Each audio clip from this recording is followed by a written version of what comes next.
देखिए हम एक्चुअली वो यही हमारी सबसे बड़ी जो है वन ऑफ द मैं कह रही हूँ हम यहाँ पर लैक करते हैं कि हम बात नहीं करते। जो चीज़ हमें अमूमन सबसे ज़्यादा तंग कर रही होती है हम उसके बारे में बात नहीं करते। हम ऊपरी कचरे के बारे में बात कर लेंगे, लेकिन अगर हमें सबसे ज़्यादा जो हमें अफेक्ट करने वाली जो हमारी ज़िंदगी है वो हमारी शादी की ज़िंदगी है, हमारी ज़िंदगी ज़िंदगी है, हमारी प्राइवेट लाइफ है। अगर हम वहाँ पर फेल हो जाते हैं तो हम उसको ओन करने से घबरा जाते हैं कि कहीं हमें लोग फेल ना कर दें। अब लोगों के क्राइटेरिया हमें फेल करने की वजह से हम उस चीज़ को इतना मेंटेन करते हैं, नहीं नहीं हम बात नहीं कर रहे, हम फाइन नहीं। I spoke about my failures of my failed marriage, my failures as in life, as a human, as a person. मेरी अप्रोचेस कि मैं क्या देखना चाह रही थी किसी इंसान में, मैं क्या जिस इंसान को देखना चाह रही थी वो वैसा था, या वो इंसान मैं वैसे देख रही थी जैसा मैं देखना चाहती थी। ये दो चीजें फर्क हैं। दोनों चीजें बिल्कुल अलग हैं, क्योंकि मैं जिस तरह आपको देखना चाहती हूँ जरूरी तो नहीं आप वैसे होंगे। इसमें कुछ इंसिडेंट्स भी तुमने बताए हैं कि कभी ऐसा हुआ, या ये कुछ वाकयात भी बताए हैं? I have Nadia, I try to share my emotions ज़्यादा, कि जिस मोमेंट्स में मैं सबसे ज़्यादा टूट रही थी और I was putting up a very strong face for the world and showing up for the world and every day एक चेहरा लेकर स्ट्रॉन्ग लेकर आप सामने आ जाते हो कि हाँ जी हाँ फाइन, क्या चल आपकी जिंदगी में, मुझे पता चला ऐसा हुआ, जी जी जी जी ऐसा हुआ। Requires a lot of courage, बिल्कुल सही है to face people। मैं मुझे बताएं कि जिंदगी गुजारने के लिए लाइफ पार्टनर की जरूरत होती है या आप अकेले भी जिंदगी गुजार सकते हैं? ये आपके ऊपर है कि आप अपनी ज़िंदगी कैसे गुजारना चाहते हैं। अगर आप अपने आप में समझते हैं कि आप अकेले ज़िंदगी गुजार सकते हैं तो बिल्कुल ठीक है। और अगर आप अब इस स्टेज पे खड़े हैं, जिंदगी के तजुर्बात, जी जिंदगी के तजुर्बात सारे आपके सामने। हाँ बॉस, ऑनेस्टली मैं इस वक्त सेल्फ एक्सप्लोरेशन के एक ऐसे फेज में हूँ कि मैं अपने इमोशंस को एक्सप्लोर कर रही हूँ, मैं लर्न कर रही हूँ एक नई टेरिटरी में जाकर के सेल्फ लव क्या होता है। मैं अपनी इमोशंस को फेस कर रही हूँ। अच्छा मैं ये भी हुआ था, क्योंकि पहला मेरा स्टेप तो एक्सेप्टेंस है ना, मैं तो एक्सेप्टेंस में हूँ इस वक्त, क्योंकि बहुत सारी चीज़ों से निकलकर उस डार्क साइड से निकल कर आई हूँ, तो उसकी एक रिकवरी है। और कभी भी इंसान रिकवरी में इसलिए नहीं दूसरी एक शादी में जाता कि यार एक फेल हो गई तो फौरन चले जाए। No, you take your time, you take your time to get out of that pain, that trauma, that difficulties and that shock। बिल्कुल ऐसे सूफीज़्म की तरफ तो नहीं जा रही आप? नहीं नहीं, मैं तो बहुत एक अजीब और गरीब सा इंसान हूँ। मैं क्या जाऊंगी, सूफी बहुत बड़े लोग। अच्छा माया, मासूम मासूम ही होते हैं सूफी, सूफी मासूम ही ज्यादा बोलते हैं, मासूम ही होते हैं हम जो हैं। अच्छा ये बताओ माया कि अगर बैक इन टाइम कभी को टाइम मशीन में वापस जाओ तो ऐसे कौन से एक या दो फैसले हैं जो तुम बिल्कुल डिफरेंटली करो कि यार वक्त में पीछे जाके मैं ये कुछ चेंज कर लेती, ऐसे ना करती, ऐसे करती? मैं थोड़ा सा पहले और जिम्मेदार हो जाती, हालांकि बचपन से ही काम कर रही हूँ, लेकिन मुझे याद था कि मेरे बड़े हमेशा कहते थे कि बेटा जब आप अभी आप कमा रही हैं और ख़र्चा कर रही हैं, लेकिन आपको पता है कि सेव करना कितना ज़रूरी होता है, आपको पता है कि कितना बचाना ज़रूरी होता है, कितना संभल के खर्च करना होता है।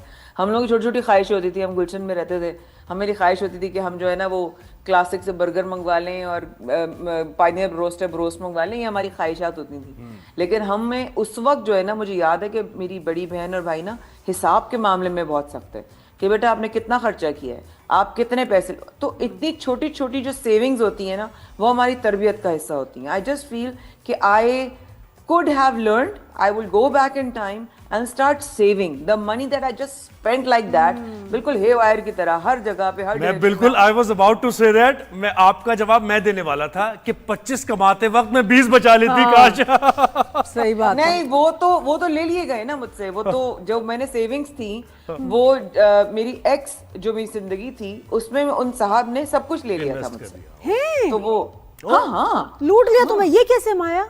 हाँ होता है, खैर कौन बोल रहा है, देखो जरा कौन बोल रहा है बताओ। नहीं लेकिन मैं बोल रहा हूँ ये कि मतलब कैसे हुआ ये? ठीक है आप ना बोले, हो गया। नहीं हम तो मैं तो बहुत जगह बोला है मैंने, और वो चला गया सब कुछ, मेरे पास सबूत भी थे। फिर मैं 2 साल तक मैंने कोर्ट के चक्कर भी लगाए, और उसके बाद भी मेरा जो हलाल का आपने एक काम गलत किया ना, आपने कोर्ट के चक्कर नहीं, आपको मीडिया के चक्कर लगाने चाहिए थे। आप मीडिया के ट्रांसमिशंस में बैठती हैं, आप ये शोज जो होते हैं प्राइम टाइम के, इस पे बैठती, नैरेटिव बनवाती कोई, तो शायद आपको इंसाफ मिल जाता। ज़ोएब, वो आज ये मैं आपकी बात से इसलिए समझ सकती हूँ कि आप सही कह रहे हैं, लेकिन जब इंसान एक ट्रॉमा से गुजर रहा होता है ना, तो उसको पता नहीं होता वो क्या कर रहा है क्या नहीं कर रहा। पर्सनल बात भी होती है, आप नहीं उसके चाहते लिए कि दुनिया के एग्जैक्टली सामने जब हम जो हमारे जाने पहचाने चेहरे हैं ना, जब हम मुंह छुपाकर कवर कर कर हम कोर्ट्स के चक्कर लगाते हैं ना, और लोग हमें पहचानते हैं सिर्फ मुंह कवर करने पर भी, तो वो उस वक्त एक कल्चरल शॉक होता है, एक सोसाइटी का शॉक होता है, एक पब्लिक का शॉक होता है, जिससे हम गुजर रहे होते हैं कि या मेरे अल्लाह, मैं इन हालात में आ गई हूँ कि मुझे यहाँ आकर इंसाफ की तलाश करनी पड़ रही है। जबकि अगली तरफ इंसान ने कभी किसी अपने लिए कोर्ट के लिए कोई रिस्पेक्ट ही नहीं रखी, क्योंकि मेरे लिए तो थी, बट आई ट्राइड। सी, मेरे हाथ में उस वक्त क्या था, मेरे इमोशंस मेरे हाथ में नहीं थे, मेरा हार्ट ब्रेक मेरे हाथ में नहीं था, मेरे हाथ में उस वक्त एक कोशिश करनी थी, मैंने कोशिश करके देखी। सही बात, और यही सेटिस्फेक्शन है। That's it।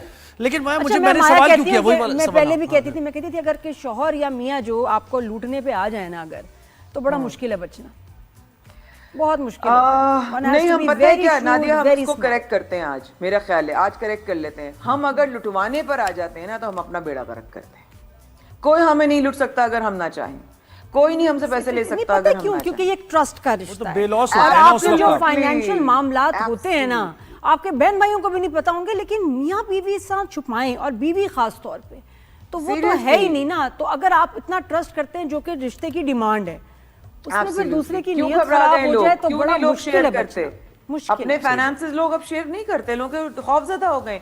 अगर दोनों तरफ अगर ऑनेस्ट भी होंगे तब भी वो खौफजदा हैं, क्योंकि उनके सामने एग्जांपल्स ऐसे हैं। और ये खौफजदा होना भी नेगेटिव है ना, वो जो एक बेलॉस मोहब्बत होती है उसमें, वो ट्रस्ट ही नहीं बिल्ड हो पाता, कभी आप 100% कर ही नहीं पाते।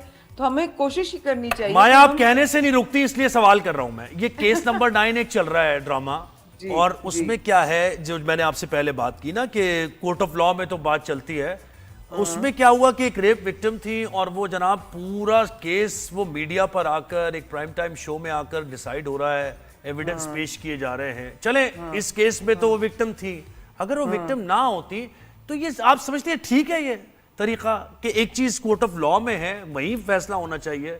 आपने विक्टिम को भी क्योंकि बिठाया, आपकी फैमिली में लॉयर्स भी हैं। बात ये कि सब्जुडिस एक मैटर है जो कोर्ट में चल रहा है, उसको आप मीडिया पे लाके कैसे डिस्कस कर सकते हैं, और पूरी एपिसोड उस पे बना देना, एविडेंस प्रेजेंट कर देना, अरेस्ट उसके बाद होना, इजंट दैट थोड़ा सा कुछ गड़बड़ी? ऑनेस्टली अगर मेरा पॉइंट ऑफ व्यू लेना चाहते हैं इस हवाले से, तो मैं इसलिए नहीं कह सकती, क्योंकि मैं वाकई में समझ भी नहीं सकती उस इंसान का दुख क्या है। मैं सोच भी नहीं सकती वो इंसान किस तकलीफ से गुजर रही होगी, या वो जो इंसान होगा, वो जो उनकी फैमिली होगी, या जो सिचुएशन में लोग इन्वॉल्व होंगे, वो किस दर्द से गुजर रहे होंगे। So I am in no place to जज anybody situation, but yes I would agree कि अगर हिम्मत हो तो इंसान कर ले, और अगर कानूनी तौर पे उसको कोई समझाए या उसको लगे कि नहीं यार ये कानून की खिलाफ वर्जी है, तो वो ना करे। But then again I can never जज किसी की भी सिचुएशन कि वो उस वक्त उस दर्द से, उस तकलीफ में वो क्या कर रहा है, उसको खुद नहीं पता होता। वो सिर्फ ये कहता है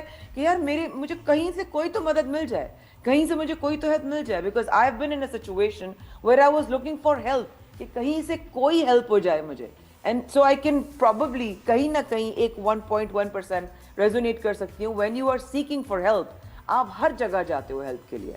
हम कैसे जज कर सकते हैं, मैं कैसे जज कर सकती हूँ किसी की तकलीफ को? I am in no position to जज दैट। नहीं, हम वो बात, एक तो ये बात सही है, हम जरा लीगली बात कर रहे हैं कि एक मैटर अगर कोर्ट में हो तो अकॉर्डिंग टू कानून ये कि आप उसको किसी पब्लिक प्लेटफॉर्म पे, इवन पार्लियामेंट में कहीं इस तरह डिस्कस नहीं कर सकते, क्योंकि उससे आपकी जो जजमेंट है वो अफेक्ट हो सकती है। वो जज वहां बैठा है ना, ये मैं कह रही हूँ, वो सब्जुडिस मैटर है। हम नहीं अपने शो पे डिस्कस करते कि कोई मामला कोर्ट में, हमने इस तरह के शोज बहुत किए मॉर्निंग शोज में। मैंने कोई भी अगर केस कोर्ट में चल रहा होता था तो हम उस केस को नहीं उठाते थे, ये वो कोर्ट में चल रहा है, ठीक है। बट देन अगेन वो एक कहानी है उसकी। नहीं, उसको अलग, उसको सेपरेट ज़ाहिर है, वो एक विक्टिम है, रेप विक्टिम है, उसके ज़ाहिर है, उसके साथ हमदर्दी का ज़ाहिर। बहुत शुक्रिया भैया, और अभी मजा नहीं आया, अभी बातें हुई नहीं है अभी सही तरह। स्टूडियो आना आपने। मुझे बता दें बुक आ गई है, मैं जरा बुक का ऑर्डर दे दूं पहले। यस प्लीज, मैं लिंक भेज रही हूं, वो लिंक एक्चुअली है Amazon Kindle पे, मी फर्स्ट आर्ट ऑफ लेटिंग गो, जरूर आप सर्च करें। और मेरा पॉडकास्ट भी शुरू हो चुका है, ऑडियो वाला, एप्पल पॉडकास्ट पे भी और Spotify पे भी। राइज एंड शाइन की क्लोजिंग माया देंगी अब। All the best, Maya. More power to you. मेरा तो जबरदस्त हो गया दिन, आपका भी रोज जबरदस्त होगा बिकॉज आप होते हैं नादिया खान और जोएब के साथ। तो प्लीज अपने दिन के आगाज को ऐसे ही बरकरार रखिएगा। प्यारा और मुझे दीजिए इजाजत। अल्लाह हाफिज। थैंक यू, अल्लाह हाफिज।